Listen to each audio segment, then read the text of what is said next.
Good evening. A few weeks ago, I can't remember if it was a Sunday morning study or a Wednesday night, but Dan and Paul were talking. It was some sort of comment during the class, and it had to do with feet washing. And we're so far removed from the ancient world that I never really considered the thought of washing my feet. You know, you take a shower, you take a bath, the feet get clean. Well, things were a lot different back then. The key passage I'd like to read tonight will be John chapter 13, the first 17 verses. Now before the feast of the Passover, when Jesus knew that his hour was come, that he should depart out of this world unto the Father, having loved his own which were in the world, he loved them unto the end.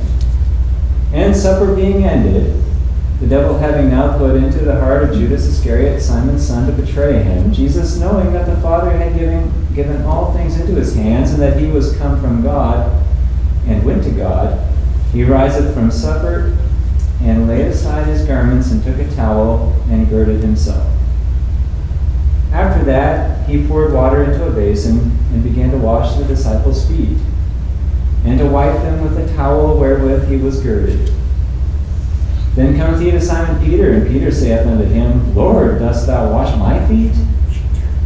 Jesus answered and said unto him, What I do thou knowest not now, but thou shalt know hereafter.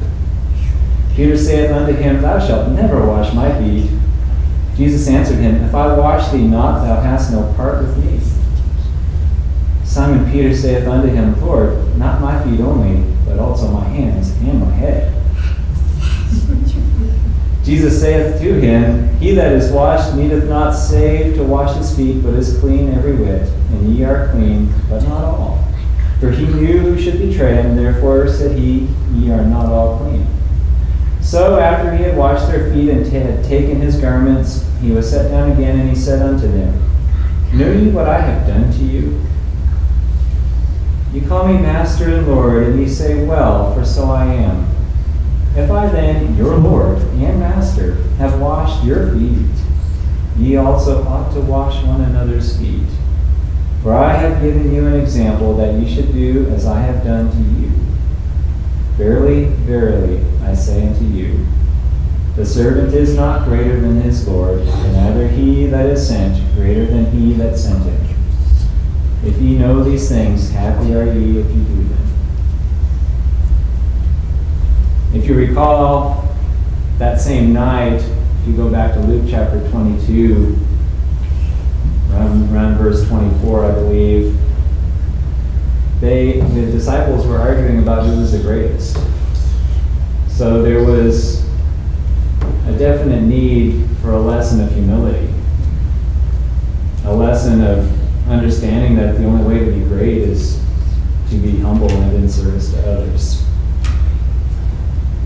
In the ancient world, if somewhere was close, people traveled by walking. And they did not wear tennies like we do today, they wore sandals. And most of the time those sandals just had a fairly simple leather sole, and sometimes something coming up between the big toe, between the toes, and then possibly strapping around the feet. Sometimes it was leather strapping, sometimes they used grass or some other cheap material that they had on hand. They were pretty rudimentary. They weren't very fancy most of the time. And some of those that some people just didn't have shoes and they walked barefoot.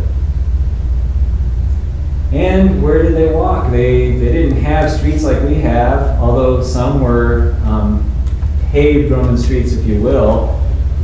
The Romans actually did a pretty fine job building roads on some of their major highways, and the top layer consisting of these large slabs of stone that would, be nice and smooth and worn down for traffic.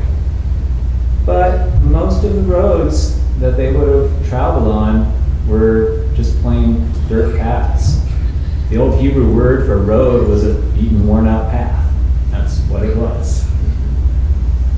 And so if they were doing anything, whether they had their sandals on or not, they would have very dirty feet at the end of the day. And if if you were visiting someone's house, it was customary to offer them water. You would put up your donkey or whatever livestock you had brought with you, and then get them set up with feet or whatever, and then you would come inside and wash your feet. And it was a very refreshing experience, as you could imagine. It was oftentimes common for those who had money, who had some sort of wealth. It was a servant's job. It was like if you had a slave, the slave would wash your guests' feet. And if it was just like one person to another and you didn't have much money, then they would simply offer you the water, and you could sometimes you would do it yourself a lot of times. But it was very customary to be offered the water so that you could wash your feet. In fact, you could see Jesus had rebuked at one point in time when he had entered one of his disciples' homes and was not offered water. That's considered pretty much an insult. So there were many other meanings of and uses for sandals in the ancient world, but ultimately today things are a lot different. Think about, would you wash your spouse's feet? That's not something we normally think about. It's a pretty humbling experience, I would think. Roger and I were discussing that, and he and I are both in agreement. We're not too big on it. But where are our hearts at? Would we truly be willing to do that? That's, being in service and humility to each other. Jesus set the example for his disciples. They needed a lesson, but you know what? You can look at that with 20/20 vision and think, oh, I would have been great too. Well, how are we today? I think we're a lot more hesitant than we might give ourselves credit for. We might be a lot more hesitant to, if you will, metaphorically wash each other's feet. We may not have the same cultural need of feet washing that they did in the ancient times. But spiritually speaking, this is what Jesus was talking about. It was a context of the heart. It was a context of their attitude. And that was the point of the lesson, was not you should literally wash each other's feet. The point of the lesson is to be great. You must be humble and serve others. It's a humbling thought.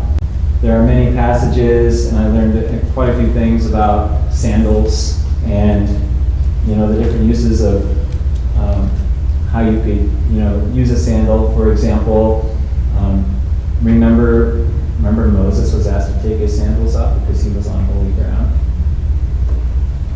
Remember the sandals collected all the dirt. They trod over every unclean thing. Think about the streets back then. If you were walking down the streets, whether you had sandals or not, you might not encounter an oil leak from a car, but think about all the livestock that traveled up and down those roads. There was a true need to wash your feet at the end of the day. The roads were literally dirty, and so your feet would become dirty as well. In Ezekiel 24, we find that sandals could be taken off, and possibly in times of mourning. We know that Jesus wore sandals. We can see example of that in Matthew chapter 3, verse 11. Back in Deuteronomy chapter 25, if a brother if a brother died, and this is like a family brother, and then the marriage, what happened to his wife, well, another brother would be expected to marry his brother's wife if his brother died. Well, if he chose not to do that, that would-be wife could take his sandal off and spit in his face. It was a disgrace, really, not to honor that type of marriage.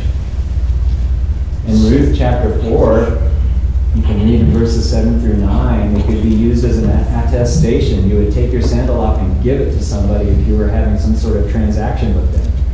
It was a public attestation, meaning, and in that case, Boaz was taking on Ruth. He said, I will take her sandal in front of the elders and gave that to them. So sometimes when transactions took place, you would give them your sandal. So there's a lot more, culturally speaking, I feel that I personally learned, just studying a little bit about shoes. For us, they are essential. Have you ever worn a bad pair of shoes? Pretty miserable, eh? How are we to each other? Are we going to be a good fit for each other? Because we can be, and we should be, and God wants us to be. So, with that in mind, if anyone has any need, any prayer concern, anything at all, please don't hesitate to come forward. Help us to wash each other's feet. Please, Tim.